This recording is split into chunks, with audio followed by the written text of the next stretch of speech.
Que Jesus é o caminho, a verdade e a vida, isso nós já sabemos. Mas quem pode trilhar esse caminho da santidade? Hoje nessa aula nós vamos aprender o que Isaías fala sobre esse período de peregrinação aqui da terra até o céu. Eu sou Victor Cavalier, seja bem-vindo a esse vídeo. Hoje nós vamos estudar a lição 6 da Escola Dominical, que tem como título Trilhando o Caminho Santo. Mas antes da gente continuar e fazer a leitura, não se esqueça de deixar o gostei, de curtir esse vídeo, que isso é muito importante para a divulgação desse conteúdo. E também seguir esse canal caso você não seja inscrito. Então, feito isso, vamos continuar aqui. Olha o que diz aqui no texto áureo da lição da Escola Dominical, Isaías 35:8. E ali haverá bom caminho, caminho que se chamará o caminho santo. O imundo não passará por ele, pois será somente para o seu povo. Quem quer que por ele caminhe, não errará, nem mesmo o louco. Para muitos esse é um dos capítulos mais especiais de toda a Bíblia, contando com beleza, com poesia e também contando ali com o futuro da igreja, finalmente após passar por várias tribulações e tristezas aqui na terra. Que apesar de Isaías falar de um caminho literal, isso aqui também é uma mensagem cheia de simbolismos. A gente pode até destacar que entre o capítulo 34 e o 35 existe um contraste. No 34 de Isaías, ele fala de uma terra produtiva que se torna um deserto. Já no 35, ele fala de um deserto que se torna em um jardim. Essa é a nossa vida, sem Deus e com Deus. Então vamos para o ponto 1, que vai falar sobre o caminho bom e santo. Olha o que é dito aqui no 1.1, os peregrinos do caminho. Isaías 53:3. Fortalecei as mãos frouxas e firmai os joelhos vacilantes. Isaías aqui estava falando dos judeus que estavam peregrinando no deserto, passando por essa jornada.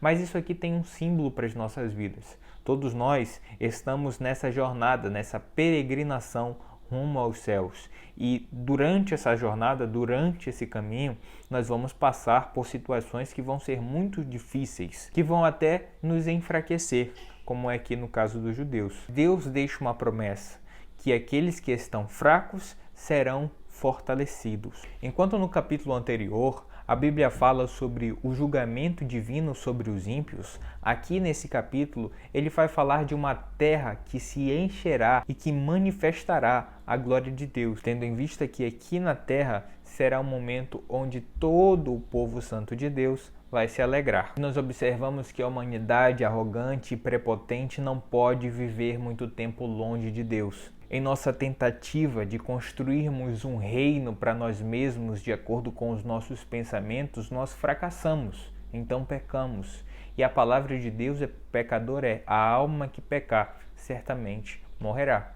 Em contrapartida, aquelas pessoas que rejeitam os prazeres do mundo, que decidem esperar em Deus, que pensam os pensamentos de Deus, essas, por mais que estejam vivendo no deserto, encontrarão um caminho que conduzirá à luz. E esse caminho não vem de nós mesmos, só pode vir do nosso Deus. Com essas promessas de Deus, nós percebemos que um crente fortalece ao outro, porque Deus é a nossa força. Aquele que está apreensivo não fica mais tão apreensivo, porque reina Deus na vida dele. O fraco ganha força. O joelho que está desabilitado passa a ser um joelho como se fosse de uma criança, cheio de vida, novo. O que Deus promete para a gente é nos reerguer durante essa caminhada. Então vamos para 1.2, que vai falar sobre o caminho santo. Isaías 35:8 diz o seguinte: E ali haverá um bom caminho, caminho que se chamará o caminho santo. O imundo não passará por ele, pois será somente para o seu povo. Quem quer que por ele caminhe, não errará, nem mesmo o louco. Importante dizer que a Bíblia Sagrada vai falar sobre um caminho que leva do Egito até a Síria e a Israel. Porém, quando a gente trata dessa parte aqui, nós não vemos um caminho particular, mas sim no sentido mais profundo. Aqui se trata de um caminho de santidade. Aqui o Espírito Santo está falando que o caminho é santidade e que a santidade é um caminho, porque tudo que Deus faz e o que Deus é santo. Então a gente não pode andar com Jesus e nem chegar a Jesus sem estar em santidade, sendo santo como ele. Esse caminho de santidade foi preparado por ele e não pode ser construído por nós sozinhos. Isso é fruto da graça divina, da vontade divina. Assim como no contexto histórico de Israel, os exilados estão voltando para sua casa, assim também esse caminho de santidade é um caminho que Deus abriu através da sua salvação, do seu sacrifício na cruz. E assim os que estavam perdidos por aí se voltam para a casa do Pai a partir da salvação, do sacrifício, da redenção dos pecados e do sangue que foi derramado no Calvário. O caminho de santidade se torna claro quando todos os redimidos passam a andar por ele em santidade. Então vamos para um ponto 3 que vai falar sobre somente para o povo de Deus. Isaías 35:8, parte B, fala que pois será somente para o seu povo. É importante a gente destacar aqui que isso aqui fala sobre o reino mileniar, que é a continuação do juízo que foi descrito anteriormente no capítulo 34. Ou seja, somente os santos de Deus, os redimidos e os separados, irão participar desse reino mileniar com Jesus. Já Satanás e os seus seguidores, os seus discípulos, não entrarão nele, estarão de fora. E quem é o imundo? Aquele que permanece no pecado, aquele que sabe que está pecando, aquele que sabe o que fez e continua a fazer. Você pode dizer na sua casa, mas eu também peco, então não posso participar desse caminho da santidade. Claro que você pode. Se você entregou sua vida para Jesus, se você foi transformado através do Evangelho, que se o pecado na sua vida é um acidente de percurso, você pode participar desse caminho, é claro. Se o teu coração te condena, maior é Deus. Isso aqui é discriminação? Absolutamente não.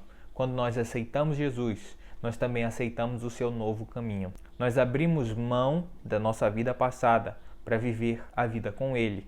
Mas você pode estar se perguntando, o que é o milênio? E só para eu abrir esse parêntese aqui, para explicar, para a gente continuar essa aula, milênio é um período de 1000 anos, onde acontecerá com a segunda vinda de Jesus. Aqui, Jesus vem para a terra e reina sobre a terra. O reino mileniar de Deus será um reino de tanta paz que a Bíblia vai falar que as inimizades aqui na terra vão acabar. Satanás vai ser amarrado para que não tenha espaço com nenhum dos homens. Aqui acontecerá a perfeita paz somente com os seus santos, os homens e as mulheres de Deus que dedicaram a sua vida a Ele. Então vamos para o ponto 2, que vai falar sobre o imundo não passará.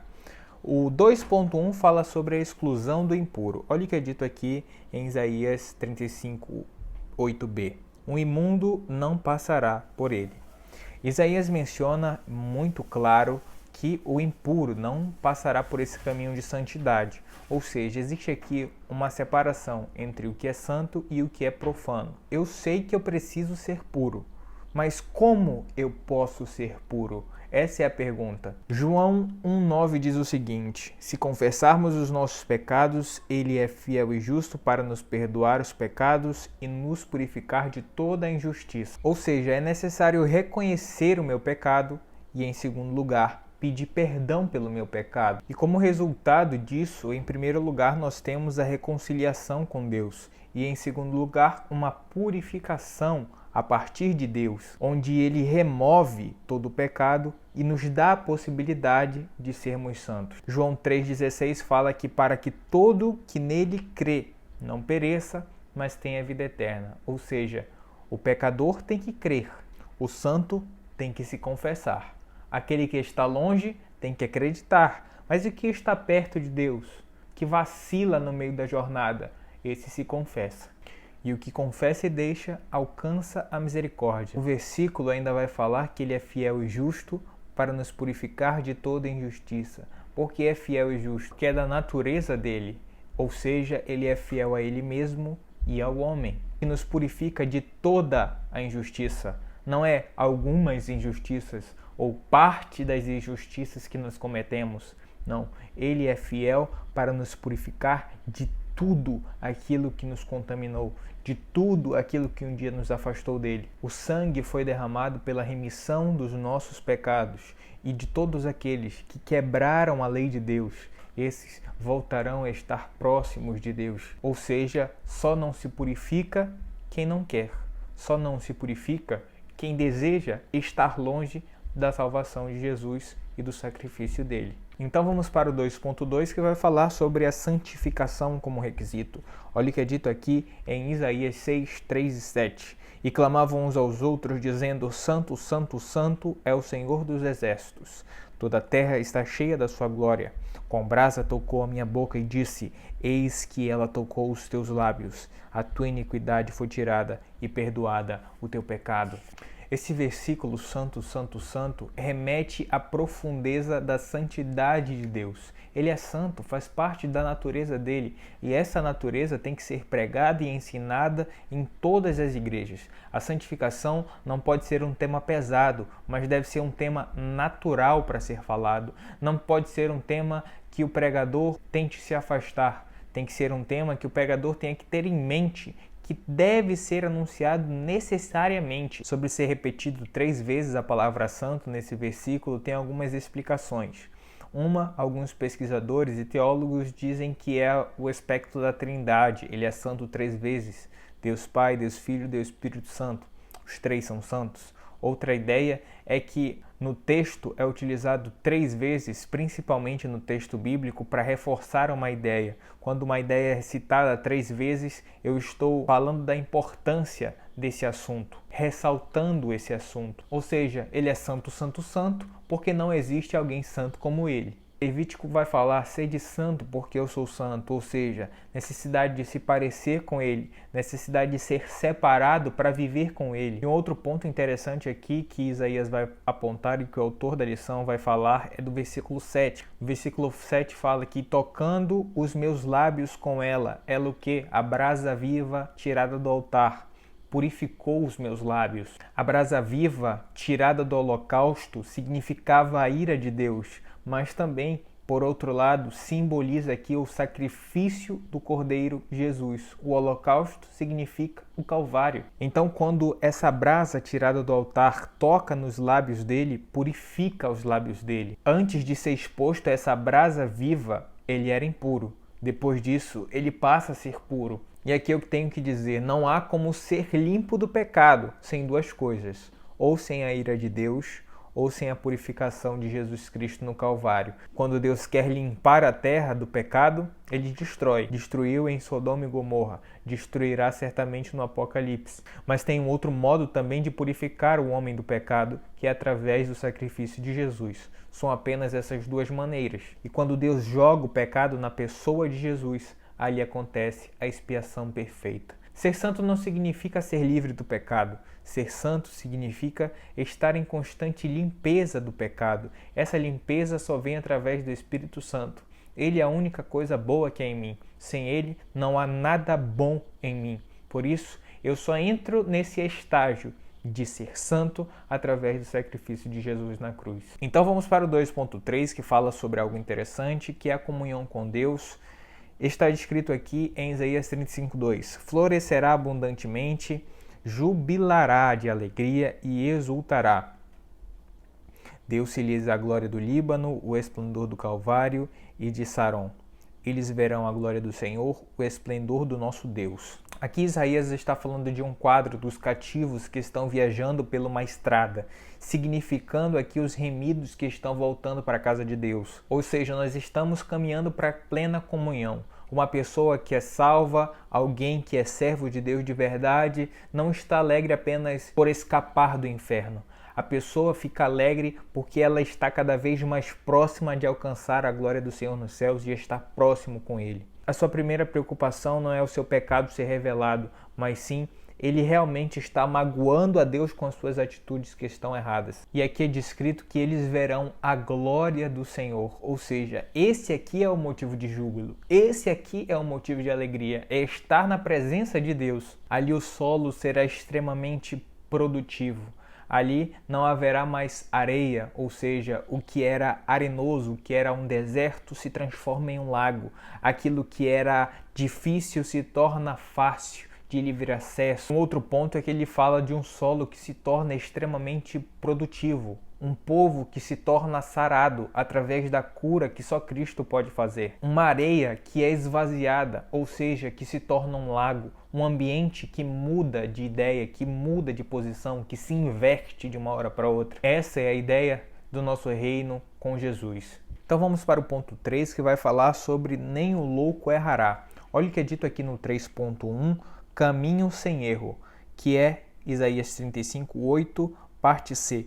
Quem quer que por ele caminhe não errará. Esse aqui ele está falando daquelas pessoas que, mesmo sendo fracas, mesmo sendo debilitadas, irão ser sustentadas pela mão forte de Deus. Ele fala aqui que os crentes devem confiar apenas no Senhor durante essa jornada espiritual. Joel 3,10 diz: diga ao fraco, eu sou forte. Aqui não é uma ideia de autoafirmação, muito pelo contrário. Aqui é Deus dizendo: seja menos você, confie mais em mim. Quando a gente admite que Ele é forte, nós também admitimos que nós somos fracos. Quando a gente se rende à força do Senhor, nós também nos desprendemos dessa ilusão, que é confiarmos em nós mesmos. Salmo 37 fala que o homem bom, ainda que caia, não ficará prostrado. Aqui nós aprendemos 3 lições. Primeiro, que é Deus que nos guia pelo caminho. Segundo, que é Deus que nos fortalece no caminho. E terceiro, que Deus é que nos levanta se um dia nós cairmos neste caminho. Então, confie apenas nele nessa jornada. Então vamos para o 3.2, que vai falar que nem mesmo o louco errará. Olha o que é dito em Isaías 35:8c, nem mesmo o louco. Esse louco utilizado aqui por Isaías não é em um sentido preconceituoso ou discriminatório.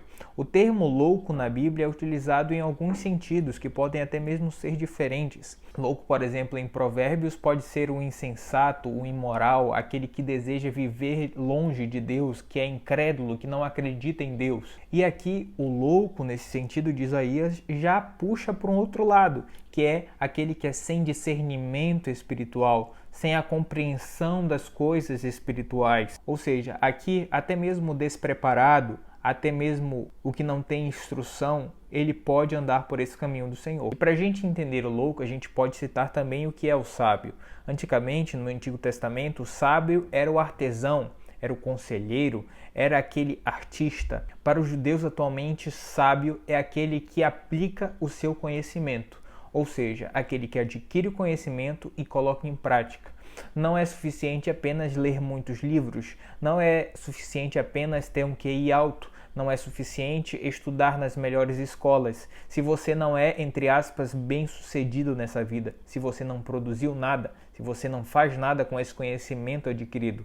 Ou seja, para o judeu, sabedoria é aplicação do conhecimento. Então, num sentido não espiritual, apenas na visão de um judeu, podemos considerar que um louco é aquele que não teve sucesso nessa vida, que não conseguiu aplicar nada que aprendeu. Mesmo assim, esse homem que é desprezado aqui na terra, ele terá sucesso com Deus diante do Pai Eterno. Ele, na visão de Deus, não errará nesse caminho de santidade, porque quem o guiará é o próprio Deus. Isaías vai falar: quando te desviares para a direita ou para a esquerda, ouvirá uma voz dizendo: esse é o caminho certo. Ou seja, é o Senhor que guia, o Senhor é o professor, o Senhor é o orientador. Não é um homem, não é o pai, não é um professor mal intencionado, não é uma família desestruturada. É o próprio Deus que o incentivará.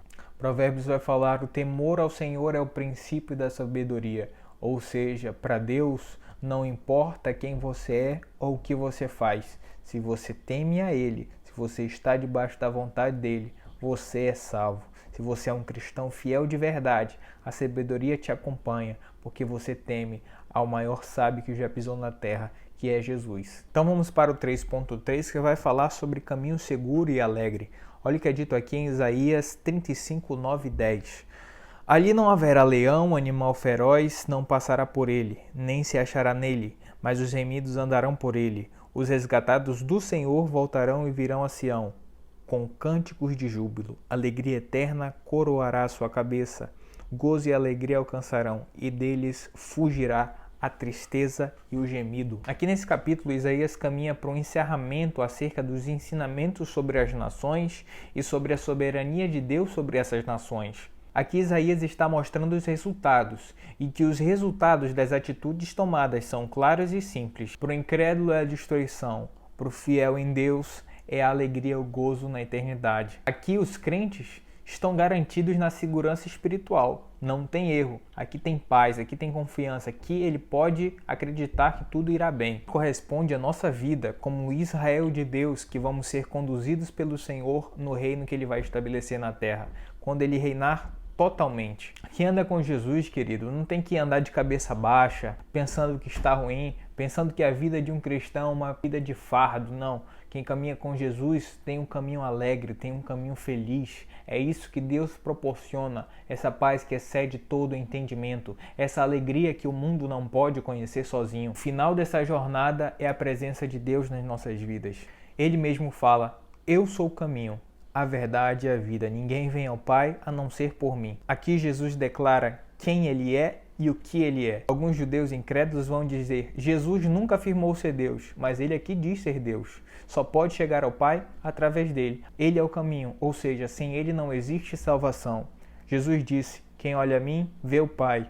Jesus afirmou ser Deus e Jesus era Deus. Jesus declara essa ideia de Pai e que todos os homens só podem se aproximar desse Pai através dele, tanto pelo que ele é, quanto pelo que ele faz. Quero só mandar um abraço aqui para o pastor Jonatas, profeta, que está acompanhando esse canal, que já falou comigo, disse que está vendo os vídeos, que Deus abençoe você. E chegamos ao fim de mais uma aula. Muito obrigado por ter chegado até aqui. Não se esqueça de deixar o gostei, curtir esse vídeo e se inscrever nesse canal caso não seja inscrito, para divulgar esse material. Que Deus abençoe a sua vida, o seu ministério e a sua casa, no nome de Jesus. Amém.